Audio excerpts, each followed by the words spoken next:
Bonjour. Vous savez, la plupart du temps, je ne prépare pas là, ce que je vais dire. Des fois, oui, je vais préparer un peu, comme pour les diaporamas, puis tout ça. Mais la plupart du temps, j'allume ma caméra, puis je parle, tout simplement, comme ça me vient. Et c'est par après là, que je vais mettre un titre et comme là, vendredi matin, j'ai posté quelque chose où je disais que je me couperais le doigt sur une enveloppe. Ça m'est venu d'un coup de faire ça pour différentes raisons au niveau de, si on peut dire, ce qui est une symbolique puis ce qui est au-delà d'une symbolique de ce qui est un contenu et se blesser avec un contenant et ainsi de suite. Si vous avez là, je suis certain qu'il y en a qui vont comprendre ce que je veux, ce que j'ai voulu dire par ça. Et puis, de toute façon, quand bien même, là, je l'aurais dit d'une façon très claire, très précise, ça m'aurait fait une vidéo d'une demi-heure à parler. Donc, je me suis dit, je vais faire une expérience comme ça. Il y a certains, peut-être même pas 1% des gens qui vont le voir, qui vont comprendre. Et puis le reste, ben, vous savez, je considère que au niveau, de toute façon, un public se trie toujours par lui-même. Au niveau là, de ce qui est accessible, de toute façon, ça ne donne rien de s'adresser à des gens spécifiquement parce que vous allez vous limiter. Moi, je considère que c'est me limiter. Donc, à ce niveau-là, donc, qu'est-ce que je voulais. Au fond, j'ai pas vraiment de sujet de préparé, mais je vais parler par rapport là, à ce qui me vient d'un coup, là, que ça parle tout seul, si on peut dire. Mais j'ai quand même écouté quelque chose tantôt, puis ça m'a mis. Pourtant, je m'arrêtais pas à la forme, là. Mais il y a certaines choses, des fois, là, comme certains, là, qui ont fait partie de. Qui ont côtoyé certains milieux, certains types d'informations, là, ça me met en vibration. Puis, pas, pas au sens où on l'entend d'habitude, là, que vous vibrez à quelque chose, là, au niveau émotif, là, c'est quelque chose qui n'a rien à voir avec l'émotivité. C'est autre chose. C'est même pas. Moi, je considère que c'est pas lié non plus au système nerveux. Pendant des années, j'ai essayé de comprendre c'était quoi ce phénomène-là, qui peut pas être démontré, qui peut pas être prouvé, mais quand vous le vivez, vous le vivez. Comme c'est arrivé à un moment donné, j'ai vécu là, une rupture que il y a quelques années, j'aurais trouvé ça dramatique, mais cette fois-là, non, ça ne m'a absolument rien fait d'un point de vue émotif, là, et puis je le savais d'avance, et puis, mais je l'ai ressenti, là, la vibration. Puis c'est même pas au niveau du système nerveux parce que mon cœur ne s'est pas mis à battre plus fort ou des choses comme ça, mais je le sentais. C'est difficile à expliquer, mais c'est quelque chose de très concret.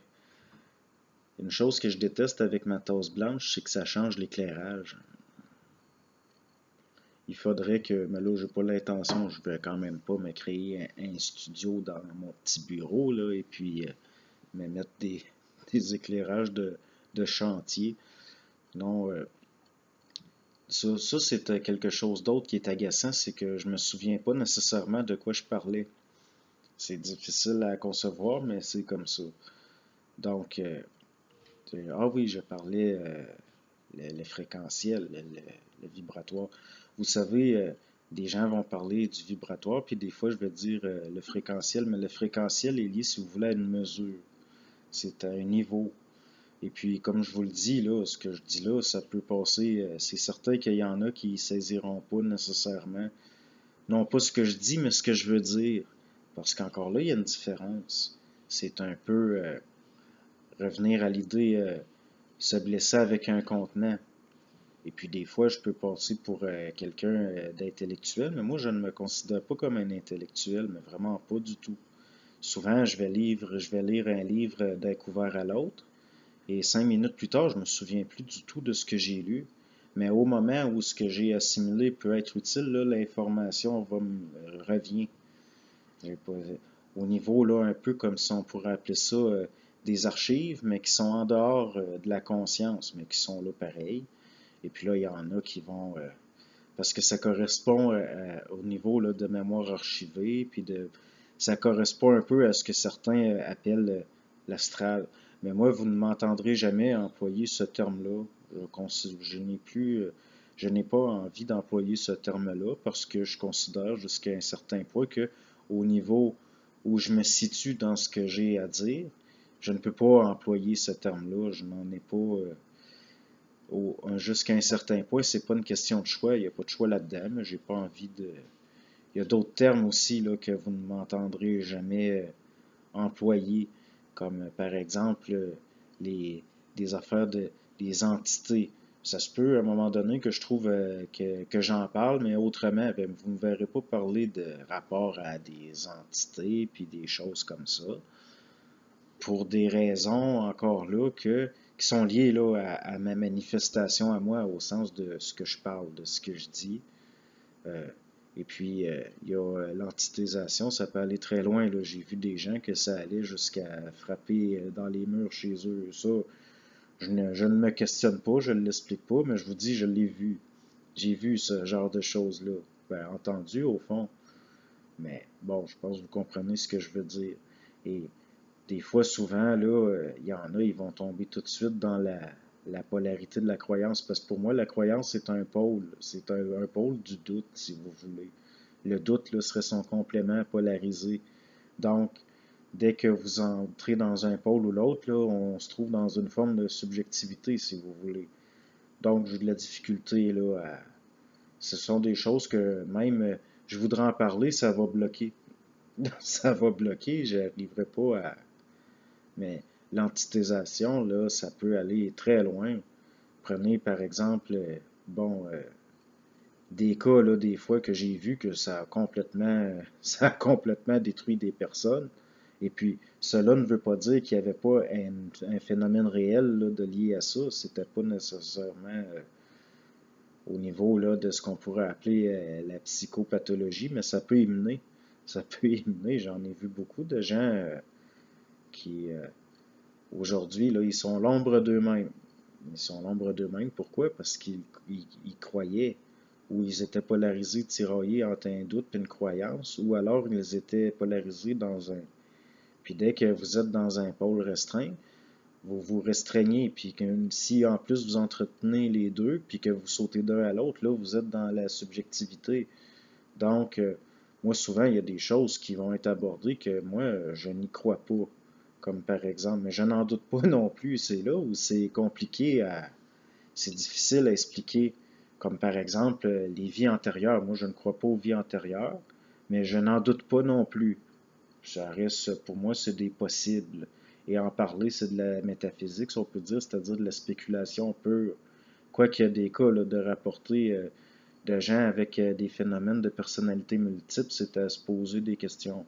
Car je me souviens un cas là, dans les années 70, là, même les psychiatres là, en perdaient leur latin. Il y en a qui ont complètement changé de paradigme suite à l'étude de ce cas-là particulier.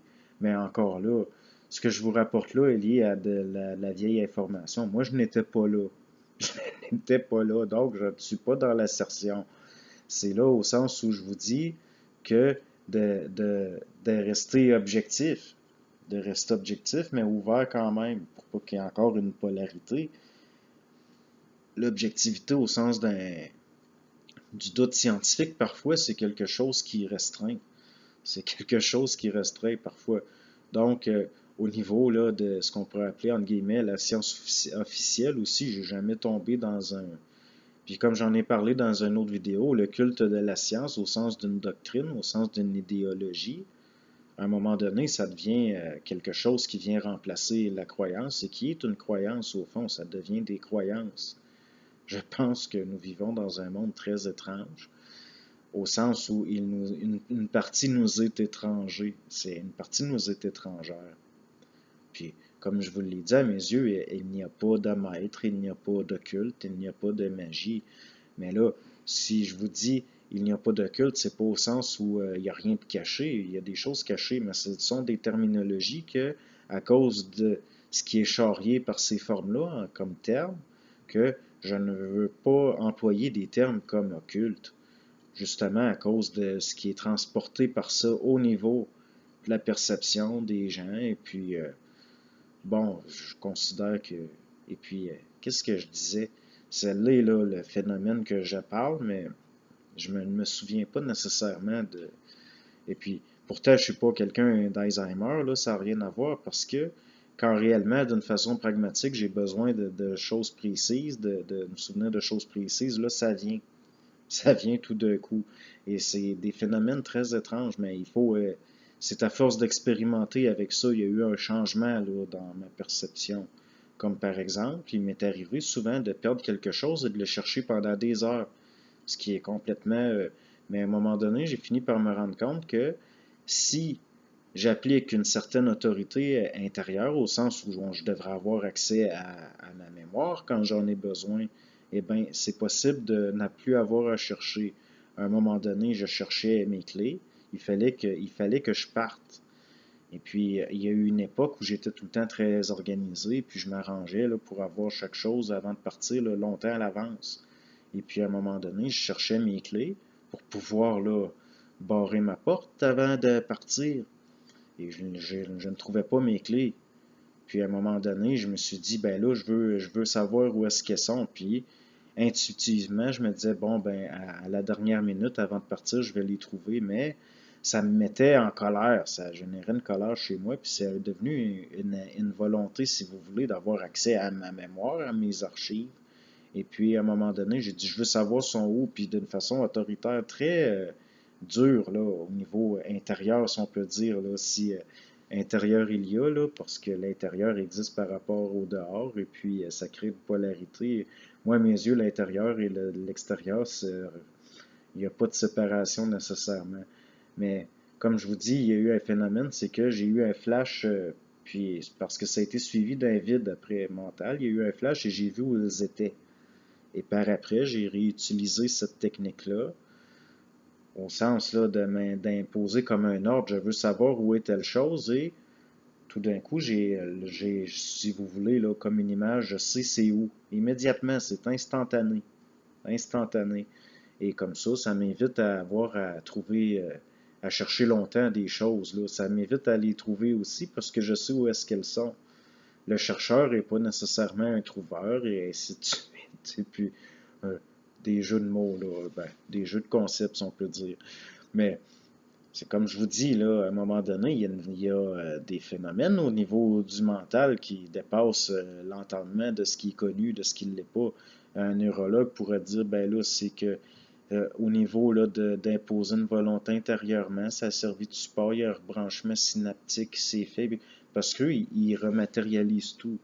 Pour eux, le système nerveux est un peu comme un circuit imprimé. Et puis, ils voient le cerveau là, comme une... Mais à mes yeux, la conscience et le cerveau, je l'ai écrit là, dans une autre vidéo, le cerveau est un support. Est un support. Il y en a qui vont dire, ben là, d'un point de vue là, de la science, comment se fait-il que si nous endommageons le cerveau, l'esprit s'en trouve? Mais là, ça dépend de... C'est du cas par cas. Vous avez des cas où une légère cicatrice sur le lobe préfrontal va complètement changer la personnalité et engendrer des séquelles graves. Et d'autres cas où des gens ont reçu un coup de carabine en pleine tête, ils ont perdu la moitié de leur cerveau, il n'y a quasiment pas là, de séquelles. Donc, il n'y a personne qui va me faire croire que nous connaissons réellement, que nous comprenons réellement ce qu'est le cerveau, ce qu'est l'esprit. Ce n'est pas le cas. Et puis de toute façon, quand ça a commencé, ça, dans les années 70, l'étude du cerveau, là, c'était censé engendrer une révolution.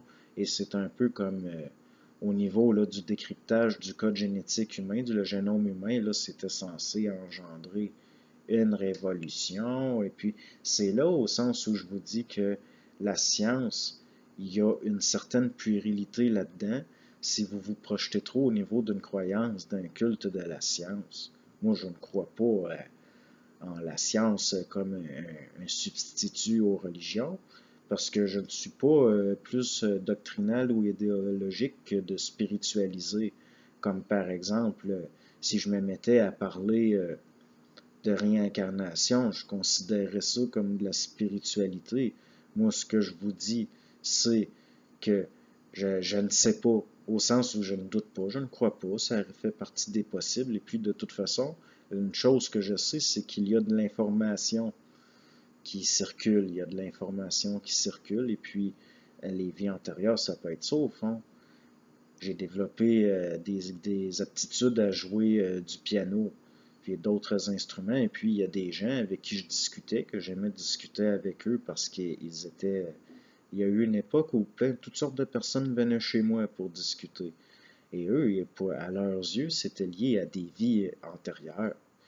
Mais moi, je ne vois pas ça comme ça du tout parce que moi, je vous le dis, vous m'apportez n'importe quel instrument, vous me le laissez 2 semaines et vous revenez et puis je vous aurai composé quelque chose.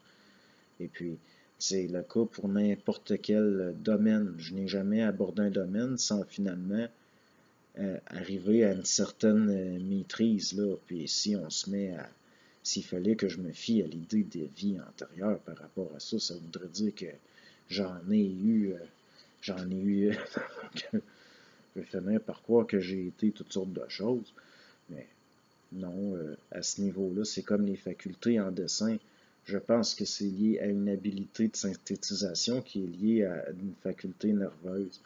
Au niveau, là, je parle du système nerveux, des facultés, de la façon de reconceptualiser dans l'esprit une image qui est en 3 dimensions, en 2 dimensions, et de faire une transcription, si vous voulez. Je n'ai jamais pensé que cela me venait de vie antérieure. Et puis même là, même il m'est arrivé de voir, de vivre des phénomènes dans mon psychisme que si j'étais tombé dans le piège de la croyance, ben là, je serais parti en peur avec ça. Et puis, il ne faut pas, ne vous troubler de rien, même quand quelque chose est troublant. Ben, en fait, c'est là qu'il ne faut pas se troubler d'aucune façon. Il y a beaucoup de gens, là, il y a un monsieur ici dans la région que j'habite qui a vécu à un moment donné une expérience, au fond, qui est dans sa perception. C'est difficile de l'interpréter. Moi, je n'étais pas là. Mais là, ça a complètement bouleversé sa vie. Il est parti en peur, le monsieur, puis finalement, il a perdu sa femme, il a perdu son emploi, il a perdu sa réputation. Donc, c'est pour ça, là, peu importe ce qui arrive, ne vous troublez pas. Ne vous troublez pas, surtout si c'est grave.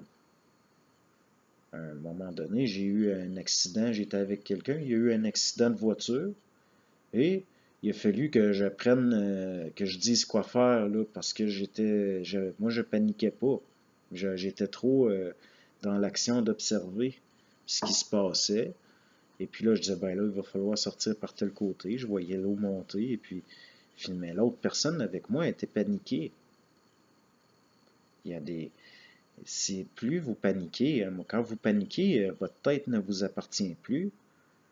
Et puis, jusqu'à un certain point, c'est ce qu'on pourrait appeler de la possession, pas au sens de des esprits ou de des entités, mais au sens d'une animalité dont vous n'avez pas le contrôle.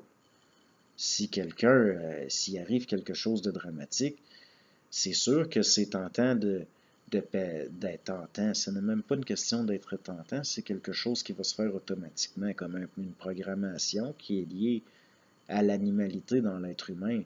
Mais si vous paniquez, vous ne pourrez pas être actif, vous allez être réactif. Quand vous êtes en réaction, vous n'êtes plus en action. Donc, c'est à ce niveau-là que je dis de faire attention et puis de ne pas émotiver, parce que l'émotivité engendre toujours de la subjectivité. Et il y a moyen d'être sensible sans être dans la sensiblerie. Je me souviens, il y a une anecdote comme ça qui me vient. Quand j'étais en 3e année, nous avions un professeur qui était une femme, elle avait des problèmes. Disons qu'elle avait des problèmes. C'était quelqu'un de dépressif. Et peut-être aussi que son mari, par après les choses que j'ai sues, ça allait pas bien avec son mari. Et à chaque fois que ça n'allait pas, il y avait quelque chose d'intérieur qui n'allait pas, elle rejetait ça sur l'extérieur. Puis un matin, elle entre, puis tout de suite on l'a vu, là, on l'a senti, au sens d'une sensibilité, comme je vous dis, qui est simplement de ressentir les choses sans les émotiver nécessairement. Mais moi, j'ai tout de suite senti, là, quand elle est entrée dans la classe ce matin-là, qu'elle n'allait pas bien et que ça allait pas être une journée Puis elle avait les yeux rougis qu'elle avait pleuré toute la nuit. Et puis elle avait l'air, comme on dit au Québec, là, bête. Pas comme en Europe au sens de stupide, mais au sens qu'elle était de mauvaise humeur. Elle était de mauvaise humeur. Et puis tout de suite, on sentait là, les sanglots dans la voix. Et puis tout de suite, elle blâme la classe. Vous ne me dites jamais bonjour. Puis tout de suite, là, comme si c'était de la faute de son travail, entre autres, comme si de son environnement, qu'elle n'allait pas bien.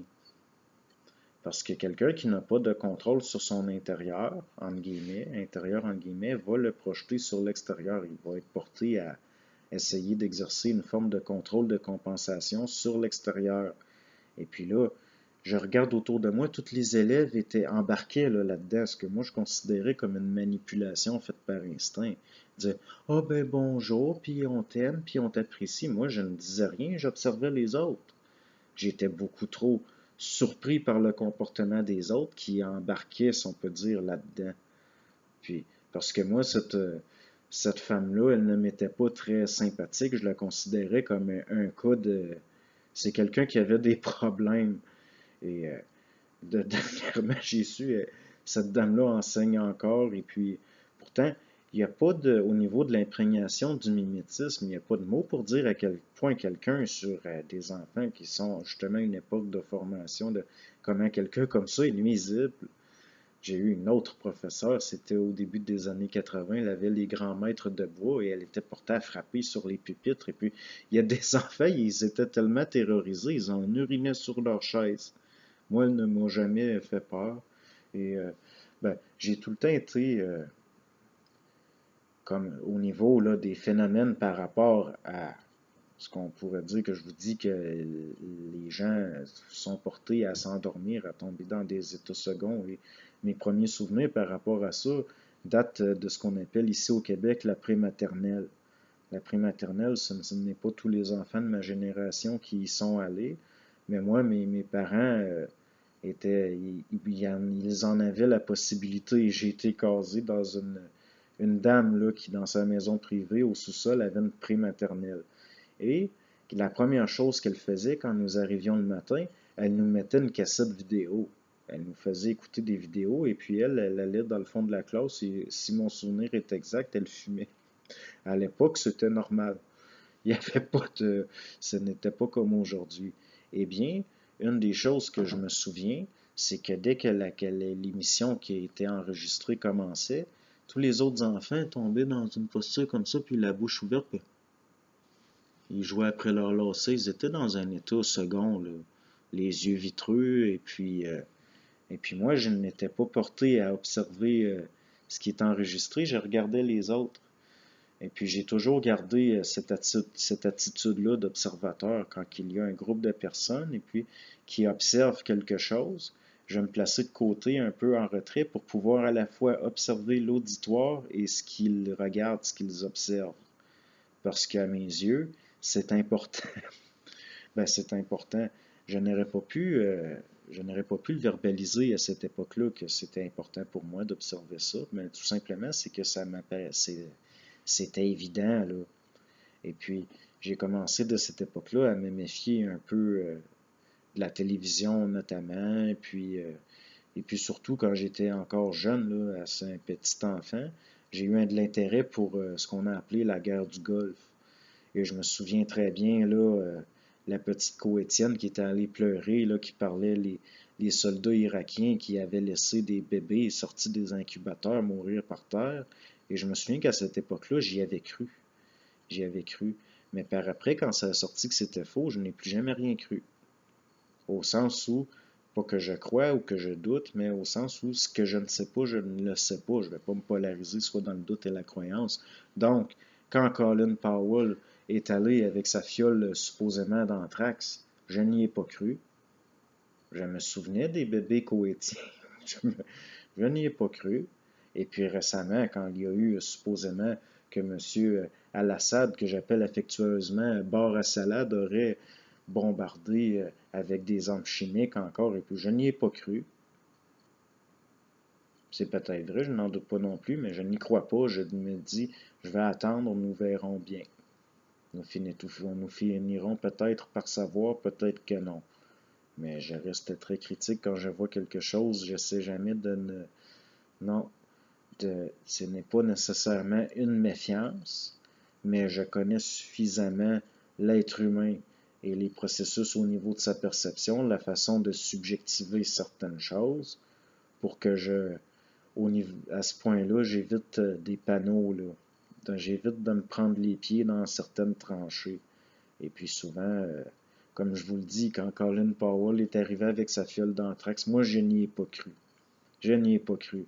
Et ce que les médias nous disent, comme Mme Galipo là, et compagnie Radio-Canada, là, comme par exemple, il est sorti des détails qui viendraient démontrer que il n'y a pas eu d'attaque chimique de la part de M. Assad, mais les médias n'en reparlent plus. Ils ne rapportent plus ces... Donc là, je vois la possibilité d'une propagande pour des intérêts, parce que ça a toujours été comme ça. Ça a toujours été comme ça. Les masses sont... J'en ai beaucoup parlé de ça, la psychologie de masse. Moi, c'est quelque chose qui m'intéresse énormément. Pas parce que j'ai décidé par intérêt que j'aurai un intérêt pour ça, mais parce qu'il y a des choses que je vois. Donc, par après, ça m'a porté à me renseigner sur certaines choses. Mais, comme je vous le dis, ce n'est pas une accumulation d'informations au niveau d'une mémoire intellectuelle, parce que les informations accumulées vont me revenir seulement au moment où j'en ai besoin, si vous voulez, pour faire le parallèle à ce que je disais plus tard, d'avoir accès à ces archives sans être contrôlé par elles, là, parce qu'à un moment donné, on ne peut pas tout le temps s'en remettre à une intuition, parce que si vous vous en remettez tout le temps à une certaine sensibilité, une certaine intuition, que vous faites parfaitement confiance à ça, vous allez vous faire avoir. Tôt ou tard, vous allez vous faire avoir parce qu'il y a là quelque chose d'un substitut à la spiritualité. Et à mes yeux, tout ce qui est spiritualité, tout ce qui ressemble, rend naïf. Ça rend naïf, ça élimine les détails possibles du paradigme au niveau d'une vue active en temps réel. Donc, puis souvent les gens, par exemple, prenez quand il y a eu toutes ces histoires là, par rapport à il y aurait eu la fin du monde là, en 2012, le calendrier Maya. Moi, je n'y ai jamais cru à ça. Je n'y ai jamais cru. Mon père y croyait, dur comme fer. Et même, il est mort un peu avant. Et souvent, quand il savait qu'il allait mourir, il me disait, de toute façon, c'est la fin du monde en 2012. Et qu'est-ce que moi, j'essayais de ne pas le confronter là-dedans, parce que comme toute image, c'était pour se rassurer, et puis, mais il reste quand même que c'est consternant, là. J'ai une de mes tantes aussi qui croyait Dieu comme fer que ça allait être la fin du monde en 2012. Je vois des gens souvent il est arrivé, là, je me souviens, ici dans la région où j'habite, là, un jeune homme, lui, c'est tout ce qui est ufologique, lui, il croit à Dieu comme fer à ça. Moi, je ne crois pas aux extraterrestres. Mais je n'en doute pas non plus. Ça reste une possibilité, mais je n'y crois pas. Je n'y crois pas. Il y a beaucoup de phénomènes qui pourraient être expliqués par des manipulations du mental au niveau d'autres choses, ça peut aussi être des écrans là, liés à, moi je me, euh, des choses comme les États puis les complexes militaires, ça j'ai pas besoin d'en douter de croire parce que je sais que c'est réel. Donc euh, si un certain phénomène arrive dans le ciel, c'est sûr que je vais regarder plus du côté des militaires que du côté des extraterrestres, pour des raisons, si on peut dire, de discernement un peu, mais pas nécessairement un discernement intellectuel, mais j'ai l'impression que la minute où vous croyez en quelque chose, comme justement là, les extraterrestres, ben, vous êtes fait. Vous allez entrer dans une naïveté. Moi, si pour que réellement là, que j'ai une croyance, que je sache et puis tout, il va falloir qu'ils viennent me voir. Puis même, j'ai été témoin de des choses difficiles à expliquer, mais je n'ai jamais pensé que c'était nécessairement. Voyons, nous vivons une époque où il se passe tellement de choses dans le ciel, et puis il y a tellement de possibilités que je ne me fixe pas. Pourquoi je me fixerais? C'est un peu comme Monsieur Charles Fort. Je ne sais pas si vous connaissez Monsieur Charles Fort. J'ai ses quatre principales publications. Ben là, comme je me souviens pas de cas en particulier qu'il rapporte, là, mais au niveau, ça me vient à l'esprit d'en parler. c'est que M. Faure n'était pas ni dans le doute ni dans la croyance. Il rapportait des faits pour démontrer que les paradigmes officiels, il y avait des exceptions.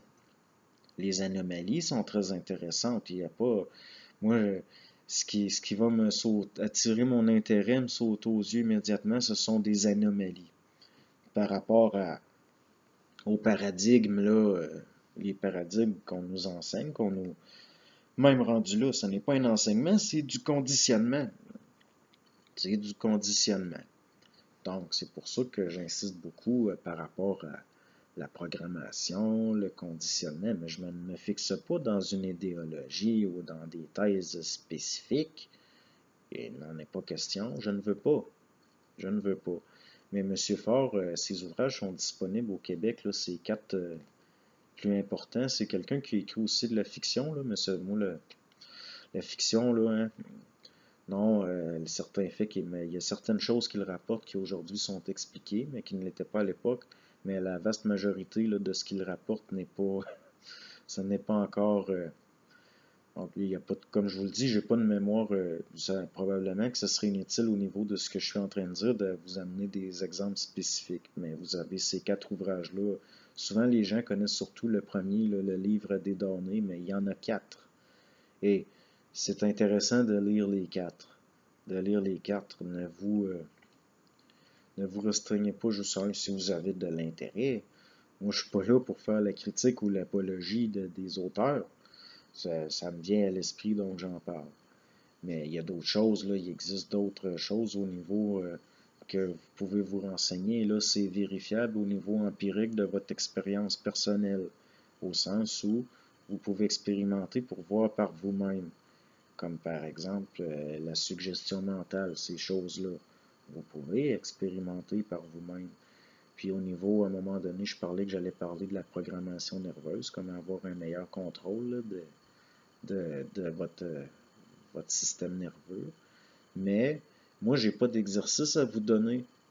Je n'ai pas d'exercice à vous donner parce que ce contrôle-là, chez moi, est apparu progressivement à mesure que, si vous voulez, mais mon psychisme changeait. Donc, je n'ai pas vraiment d'exercice à vous donner, mais il doit en exister. Je sais que ben là, il y a des sujets que j'ai pas envie d'aborder, mais je sais qu'il y en a là, qui s'intéressent à ces choses-là. Donc, bon, disons que ça va faire, là, ça fait une demi-heure. Ça fait une demi-heure que je parle. Ça fait une demi-heure que je parle. Puis, comme je vous dis, moi, j'ai pas pris de notes, j'ai rien préparé. Je parle, ça parle, puis c'est ça. Mais si vous voulez là qu'il y a certaines choses que vous voulez que j'aborde, si vous avez des questions, même des oppositions, si vous voulez me confronter par rapport à des choses que vous n'êtes pas d'accord, vous pouvez le faire.